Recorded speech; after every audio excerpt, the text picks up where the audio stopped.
All right, welcome back to the basement. The 73 PJ is back in the shop and we're doing some more work to it. On this episode, we are going to do a complete refret on this 73 Fender PJ.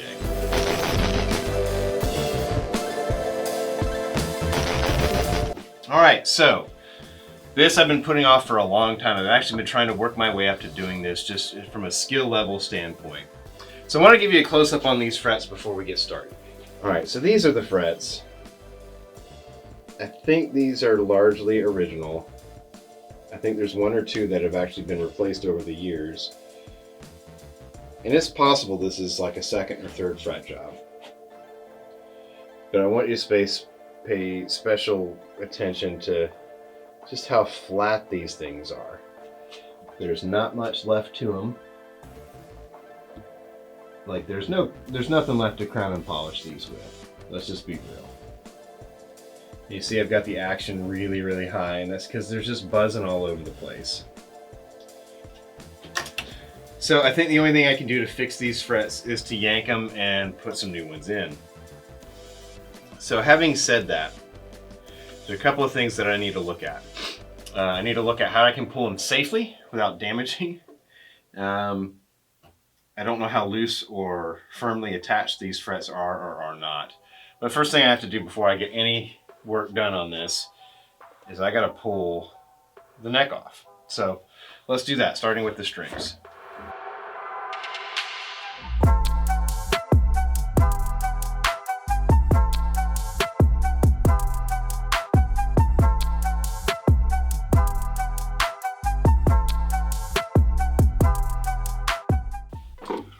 Okay, so now that the neck is off the base, I'm going to go ahead and start pulling these frets. And I'm not sure how easily these are going to come out. I don't know if they're glued or not.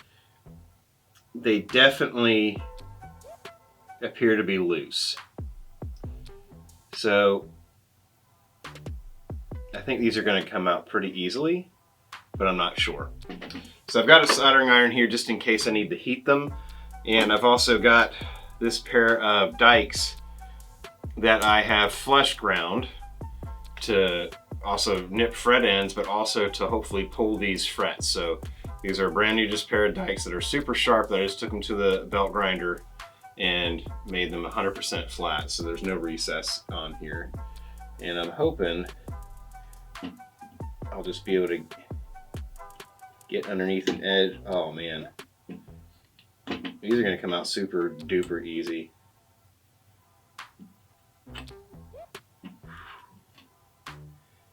All right, so there is some chip out.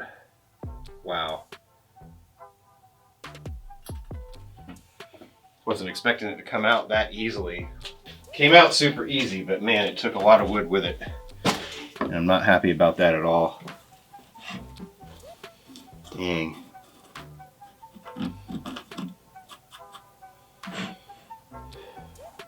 So what I'm gonna have to do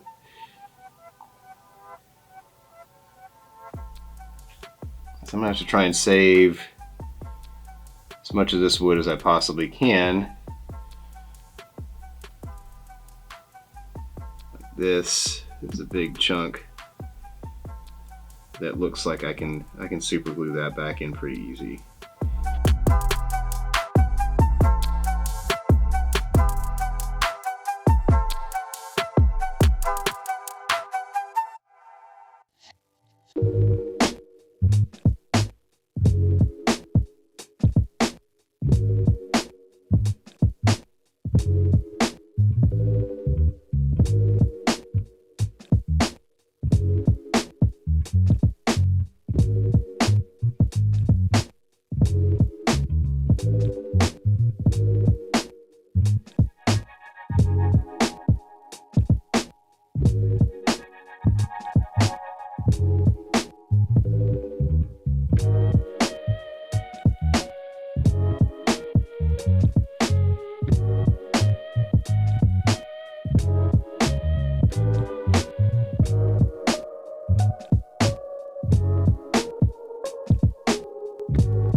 last one. This really isn't that bad. I would say heating it is definitely a big deal.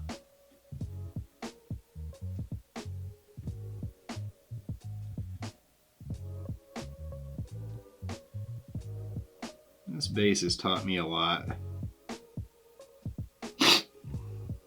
Sorry for the sniffling. I've been a little bit under the weather last weekend, and I'm just now kind of getting the other side of it.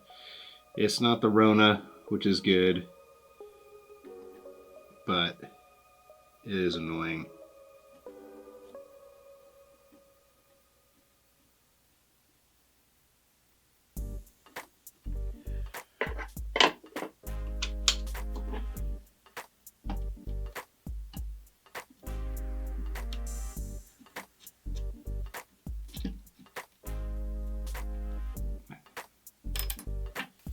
All right, so here's all the old frets. Knowing me, I'm not just gonna toss these in the trash, but I'm gonna find something cool to do with them. I don't know what you can do that's cool with them. But anyway, I think the next thing I need to do before I start putting new frets in is I'm gonna kinda go over this lightly. I don't have a radius block, but I do have this. And I probably need to put some fresh 500 grit on here, so that's what I'm gonna do.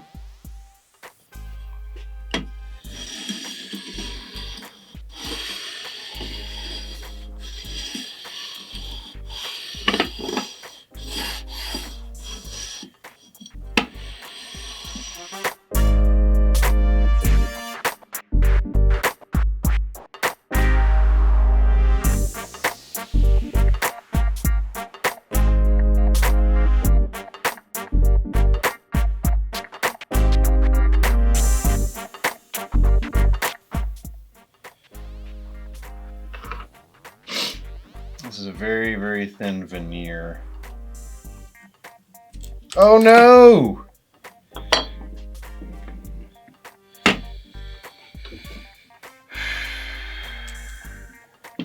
Very, very thin indeed.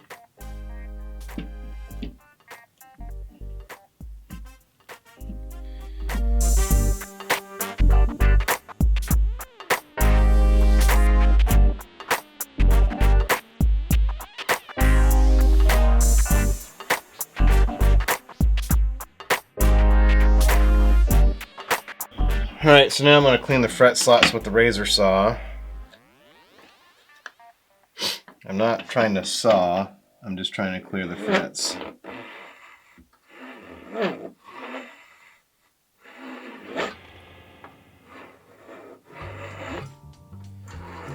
Just clean the fret slots out.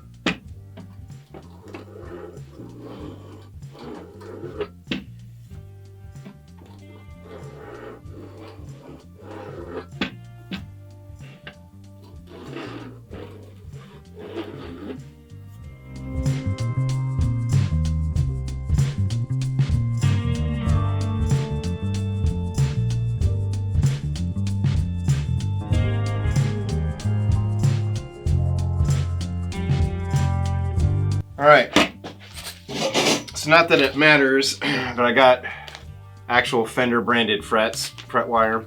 These are pre-cut.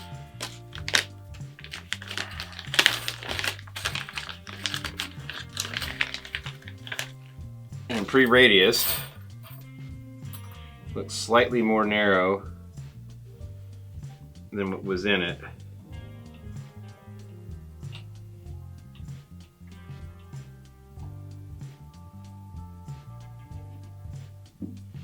Alright, this is the part that I'm really nervous about.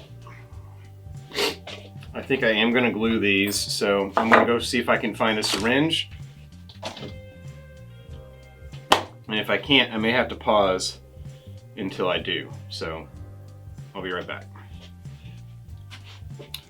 Alright, I found a little medicine syringe. I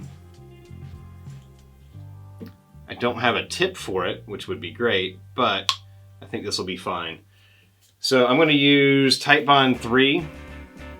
This is a little bit thinner than Titebond 2. I don't want to have to try and thin the Titebond 2 with water. This also has a little bit longer open time and is a little bit stronger. So I guess I feel good about that. Anyway, let's try and get some in the syringe here.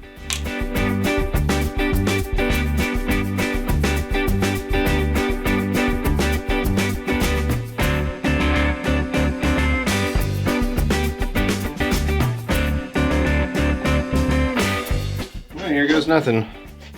I've never done this before.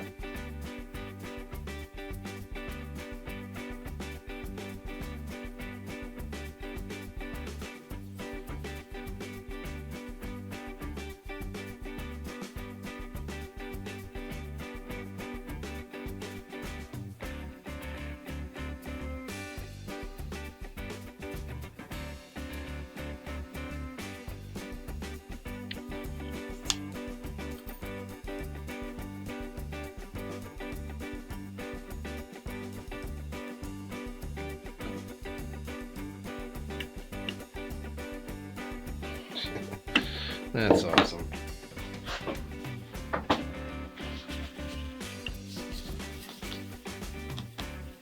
This does have a longer open time, which is good.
Okay, clearly I don't know what I'm doing, but as I got further down the fretboard, I feel like I kind of started to figure things out a little bit.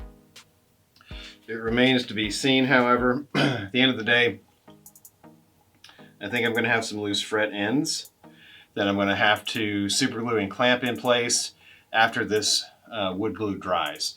So I'm going to give this overnight to dry. I'll come back and see how much work this is going to require to fix and get started fixing it. I don't want to make it any worse than it is right now. But anyway, I digress. Whew. This was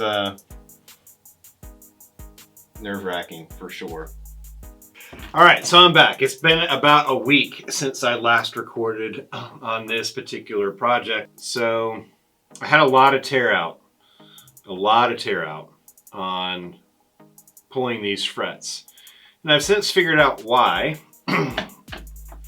And I posted a picture on Facebook of this and to a couple of luthier groups, and they were immediately able to tell me why this happened. So apparently back in the 70s when this particular neck was made, they actually drove the frets in from the side rather than top down.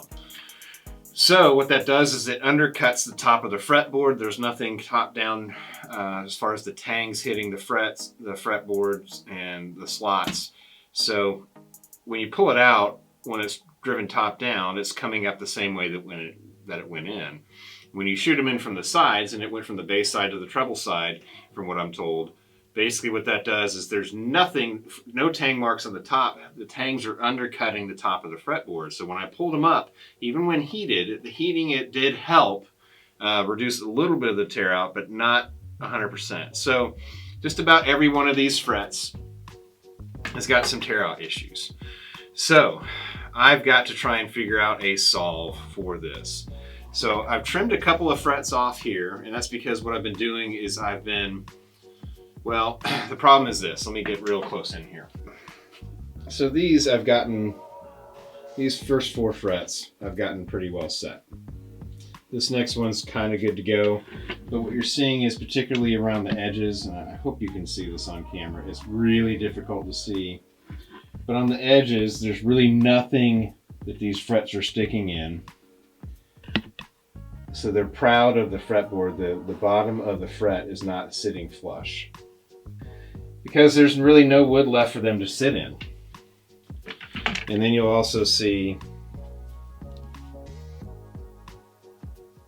there's tear out on pretty much every fret, even the ones that I heated. And that's kind of where we're at. All right, so here's the plan. I'm not terribly concerned. Again, for those of you who are saying, man, you shouldn't have experimented on your very first fret job on a vintage instrument.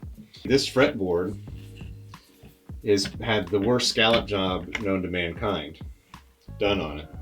So if I have to replace the fretboard, it's not going to really break my heart because it's kind of ugly the way it is. So what I did here is I tried to kind of sand out just a little bit. I didn't do a great job sanding it out, but I did an okay job. It's certainly less apparent than the one immediately to the right of it. So what I'm going to try and do is I'm going to try and continue doing that.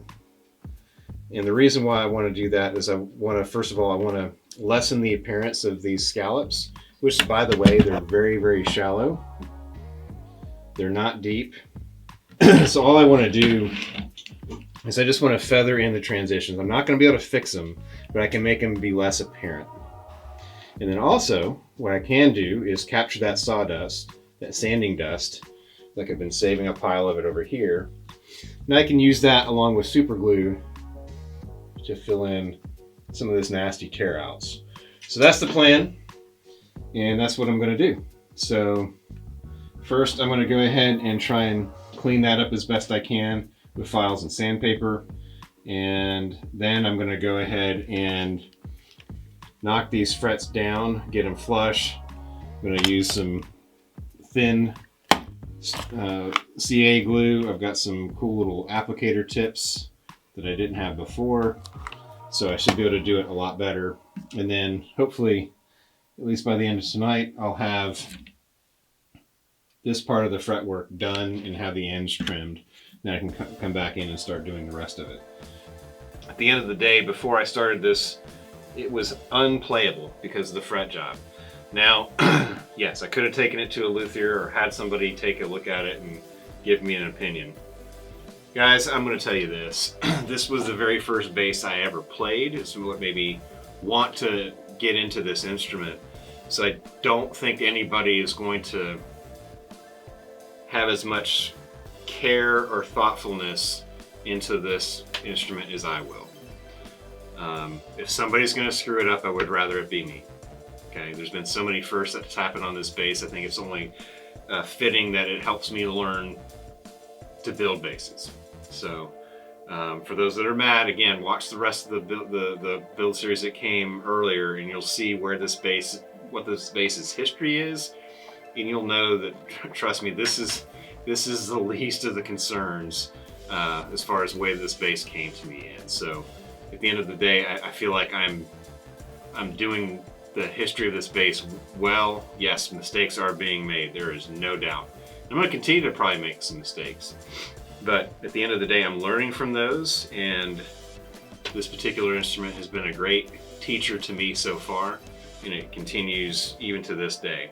So worst case scenario, I gotta steam off this fretboard and replace it. So that would again be another first. So if it comes to that, then so be it. Like I said, one of the biggest things I've always hated about this thing is the scallop job on the fretboard. So I'm actually, this damage has inspired me to try and address some of that. So with that, I'm gonna get after it.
Okay, so all the frets are finally in-ish. They're all in. I've got to clean up the super glue excess. I'm going to do that tomorrow. I'm sick of super gluing my fingers together into the frets. All right, so I'm back. It's the next night. I have finished getting all of the frets glued down. I feel pretty okay about that. I've got to go back and start taking off all the excess glue off of the fretboard. Shouldn't be too bad. I also started dressing the edges of the frets, at least on the treble side. I'm going to do that on both sides, obviously. I've got I don't know what kind of fret dressing file you would call this, but it's got a 90-degree angle just to get them flush with the fretboard. Then it's got, I believe it's a 43-degree angle to put on the fret edges.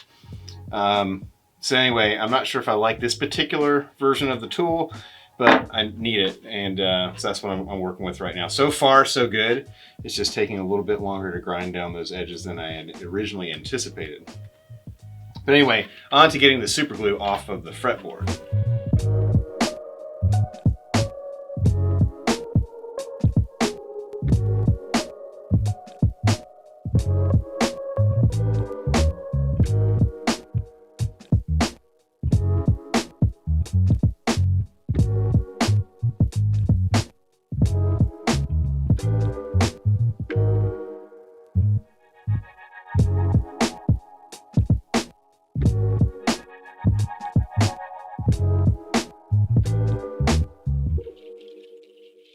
Okay, so super glue is really, really roughly cleaned off. Kind of a crappy job, actually. Yeah, we've got a lot more cleaning up to do with fine grit sandpaper, particularly where these scallops were. I came in a little bit closer to the actual frets than I thought I did, chasing the scallops out or leveling them out. So it's really closer to what a scallop job should be in terms of its subtlety, but they are there, and I've got a little bit of lot of sanding work to clean that up. But first, what I'm going to do is I'm going to get these edges profiled in exactly how I want them. And that's probably where I'm going to call it for tonight, and then go back and finish everything up hopefully tomorrow.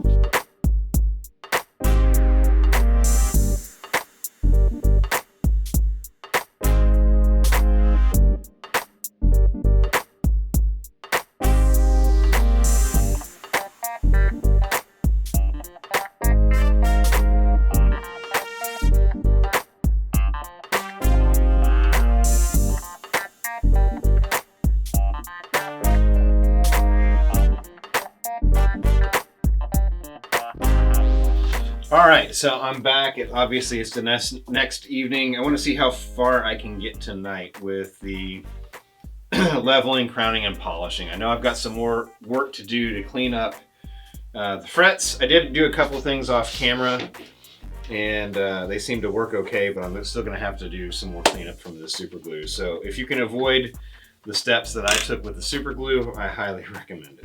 All right, so what I did off camera is I took my fret end file. And this one has a rounded safe edge that you typically use to, round the fret ends. And then it's got a very flat, sharp edge, very crisp edge on the other side. And what I did is I kind of did this just to get any super glue remnants off of the sides of the actual frets themselves. And that actually crisped up the separation quite nicely between the fret and the fretboard. So I did that, and like I said, I still have to smooth in the transitions. I wanted to see what it looked like with a little bit of oil on it. So this is light coated oil without leaving time to penetrate, and then it drying overnight. So I think it's going to look okay. I still think I might have some more work to do, particularly on the transitions between the scallops, just to smooth them out. It's a very, you can definitely see this edge here if it'll focus on that. You can see where you can definitely see where the scallops are, but it's not nearly as pronounced as it was before I started doing that. So it certainly appears to be improved, but I hate the fact that this thing is scalloped. I'm not really sure about the effective nature of a scallop job. I'm not a fan of it personally, but anyway, my opinion is based on having this bass as my first and only experience with a scalloped fretboard, and obviously this one was poorly executed, to say the least. All right, so let's see where the fretboard's at.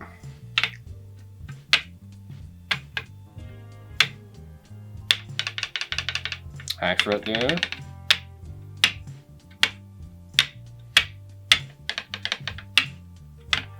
High there. High there.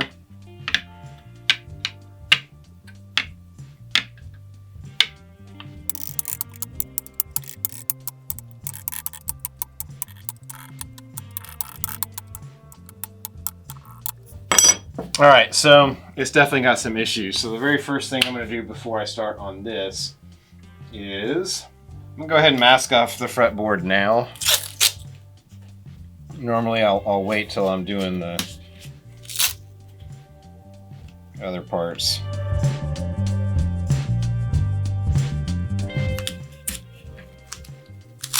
So in case I haven't mentioned it, this won't be my first fret leveling attempt. So I did practice on at least 5 other instruments.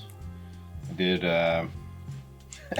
this old 60s Harmony Bakelite banjo with brass fret wire, of all things. That was my first attempt. And then I started working through the guitars, the actual 6-string guitars that I have. I have a 6-string Agile Les Paul copy. It's a baritone scale length, which is pretty fun. I did that one. I did my daughter's acoustic guitar, some old Hondo Martin copy of a Dreadnought. And then, let's see, I did did my acoustic bass, which had a bunch of loose frets, kind of like this. Use the same methodology with super glue to, fix them. And that's why I felt confident that I could do this.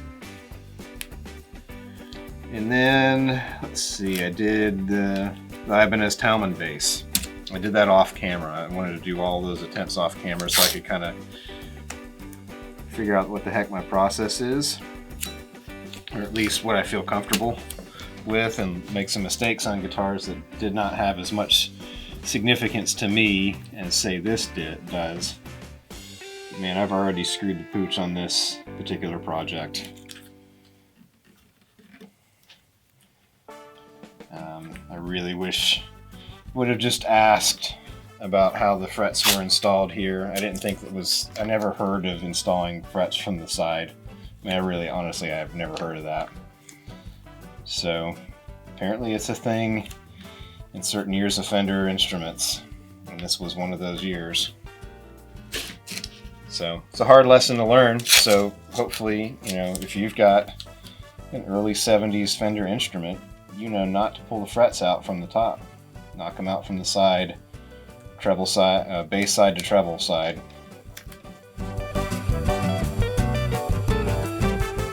Okay, so first step for me is to put permanent marker on the tops of these frets.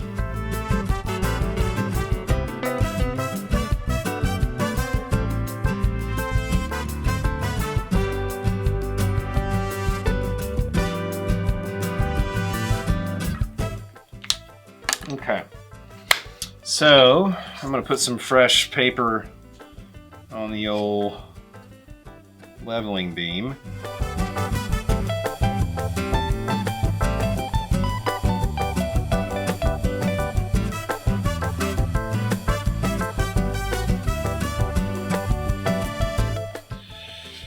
All right. So now it's time to start leveling these frets. So the black marker will show me where I'm at. All right, so I lost some footage, but I am working the fretboard here. So the marker kind of lets me know where I'm taking material off, and more importantly, where I've not taken any material off. And once I'm taking material off of all of it, then the fretboard is the frets are then level.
Okay, it's finally time to start getting this sucker polished up with the frets. So I've already masked off one of them, and I polished it to, I think it's like 1,000 or 1,200. Before that, you saw me using sandpaper. That was at 500 grit. And I feel like the frets are pretty daggum close. Maybe a little bit of shaping that still needs to be done. A couple of these are not quite even, but they really look good. I mean, this is this is a far cry from what this thing was before I pulled the frets and started over. It's far from perfect. However, I think this is going to be playable again, and that's the most important thing to me, is to get this thing playable. So let's get this thing masked up. Let's run through the various grits of fret rubbers and get this thing done.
All right, frets are all polished up to whatever the super fine grit is on the fret rubbers. I think that's 2,000, something like that.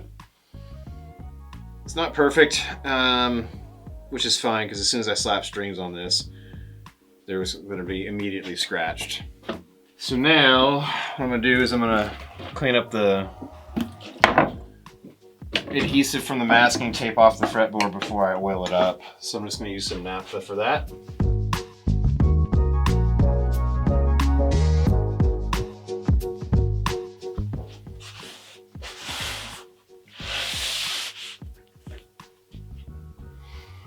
All right, so like I said, I've got the truss rod backed all the way off.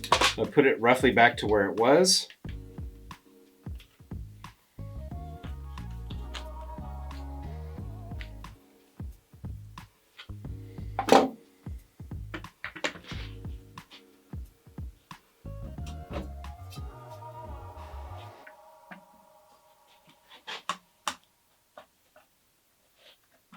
So right now I've got a hump in the middle, which is what I want.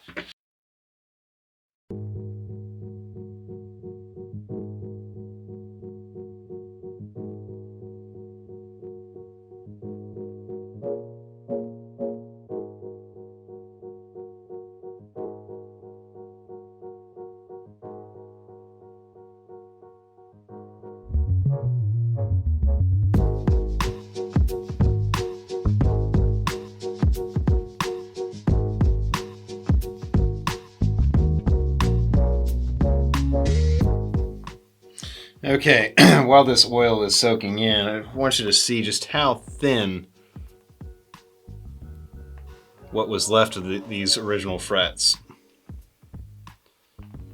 Don't know how well you can see this. 0.56 of a millimeter.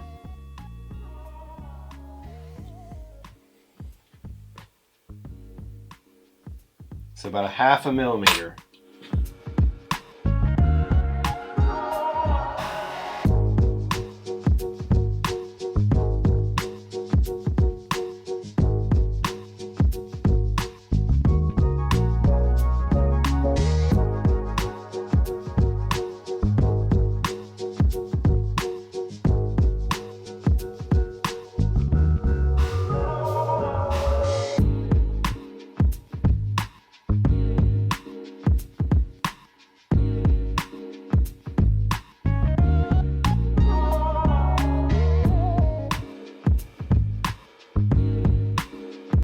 at least I know the truss rod works.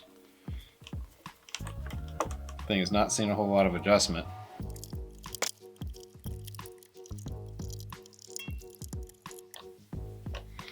Alright, let's adjust the bridge saddles. Generally like 1.5 to 1.75 millimeters at the 12th fret.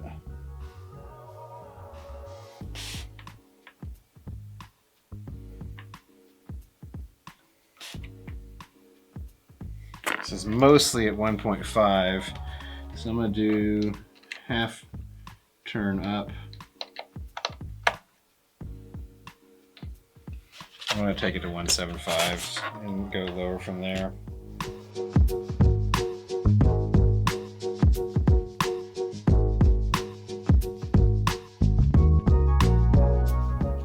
Okay, so everything's at 1.75.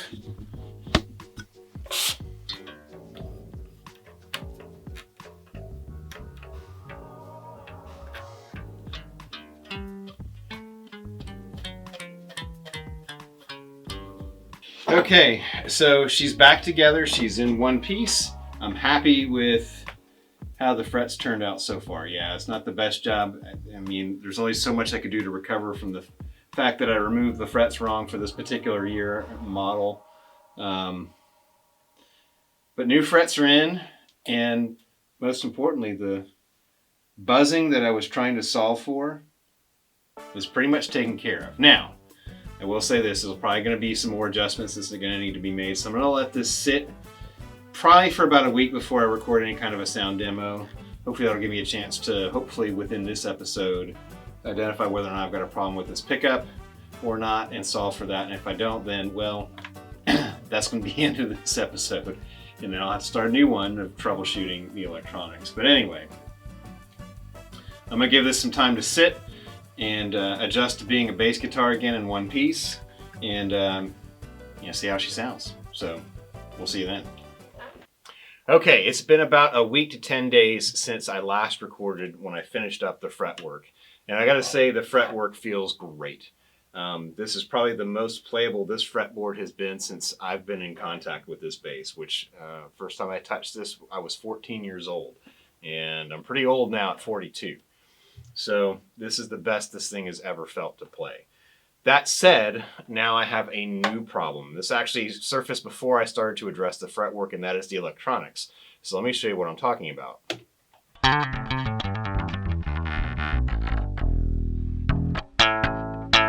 So this is both pickups, the P and the J, wide open with the tone pot all the way up. So I've got a couple of issues. This is P pickup rolled all the way down. Everything sets off this bridge pickup. It is super microphonic. I can't like yell into it and have it pick up, at least without boosting it, but something's wrong with the bridge pickup. It's microphonic. In addition to that, the P pickup has like no output whatsoever. So let me roll the bridge all the way off, and here's just the P by itself. I don't know anybody who've heard a P pickup like this. I've measured its resistance. It's about 10, 11K for the DC output resistance. So I feel like that's probably not the issue. There may be a phasing issue. We had some wiring with this one that had come undone at least once back when I disassembled this bass to refinish it last September and October. Soldered it back together and it played great. It sounded great. Here's a clip.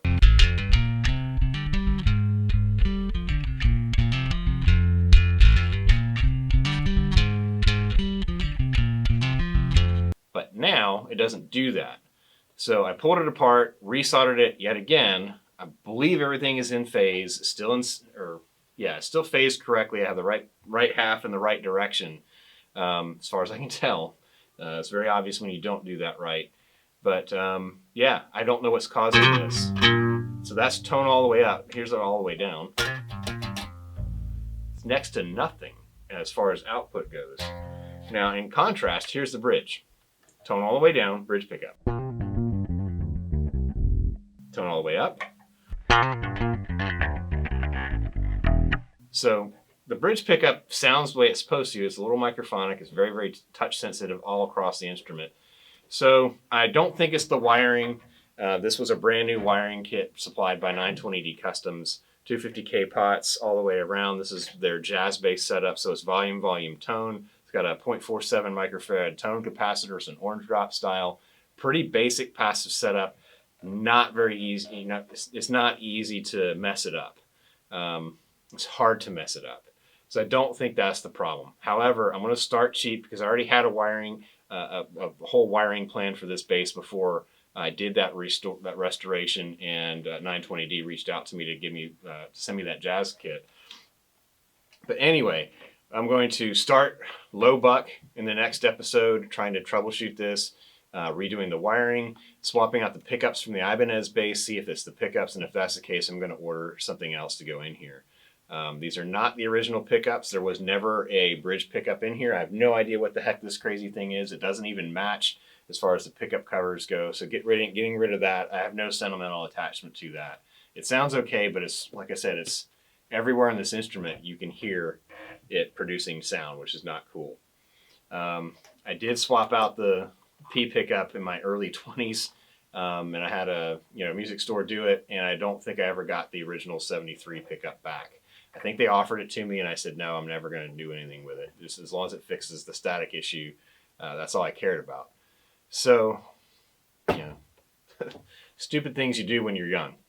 But anyway, I'll see you in the next episode. Thank you so much for watching this crazy long refret experience.